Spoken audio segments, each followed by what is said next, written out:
Actually po, galing po ako ng Manila, kasama ko po itong dalawang turista na ito. Ito po ay isang African. Oo, alam nyo. Ito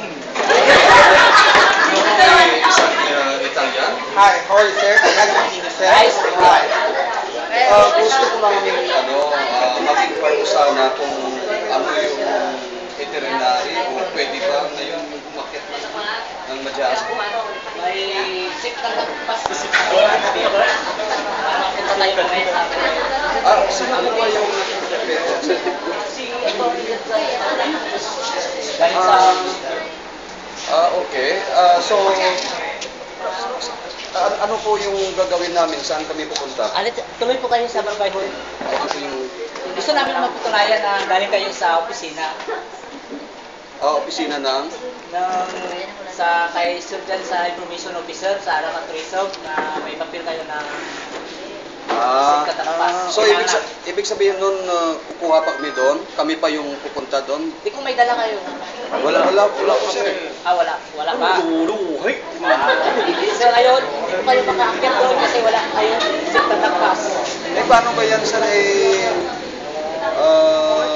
Kasi 3 days lang kami dito kailangan makabalik kami agad. Paano kami maka-secure yan ng safe conduct? Kasi kami pinapaalam na sa amin na may safe katakpas kung galing sa inyo sa kay Sir Osmantib. Wala po ba tayong pwedeng magawa dito kahit kasi hindi naman alam yung safe conduct pass na yun. Di kayo dumaan sa municipality? Siyempre doon kami bumaba pero sumiritso na kami kagad dito. So kayo, ayaw po namin ng tour guide na mag-respond na walang papel galing sa munisipyo. So hindi ba pwedeng... Babalik na kayo sa sunod po, sir.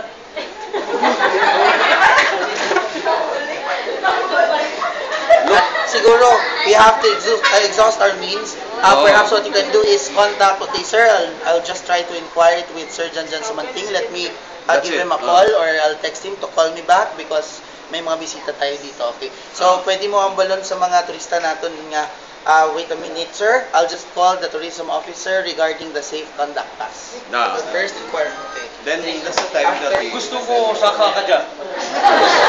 Hindi. Sige, patuloy natin. Sir, mag-briefing mo.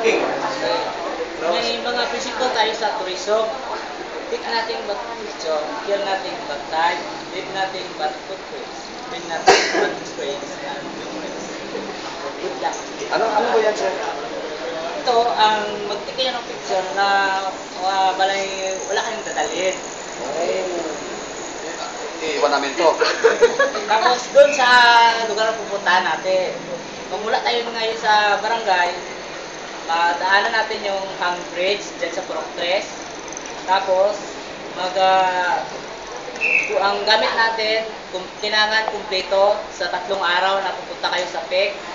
Hindi kayo magsinilas kasi tatawid tayo sa ilog. Pero sir, meron kaming GPS ngayon, hindi namin kailangan yung hindi namin kailangan yung tour guide siguro. Kaya naman. Yan ang namin dito sa barangay. Gusto ko babae tour guide. Ako muna meron ito. Gusto na babae ito guys. Pagdating natin doon sir sa Kampuan, doon ang may doon na walang CR. Yan. Pwede kayo sa pupunan na ng CR. Pagkatapos, magmula sa Kampuan, makaditso kayo sa may makita ka lang nyo ang Almasiga Trace na may 18. So balik Kampuan yun. Kampuan yun. Ano ba yung Kampuan na yan po sir? Isang araw po ba yan na trekking?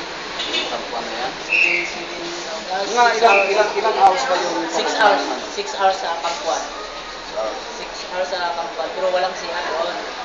Tapos makita nyo sir yung Almasiga Tree na 80 feet. Tapos 60 pulgada yung kalapan doon. Tapos makita nyo doon yung bulaklak na amigos, tungkol panaypay. Tapos may falls na langit at saka Libog Falls. Makikita. Bakit Libog Falls?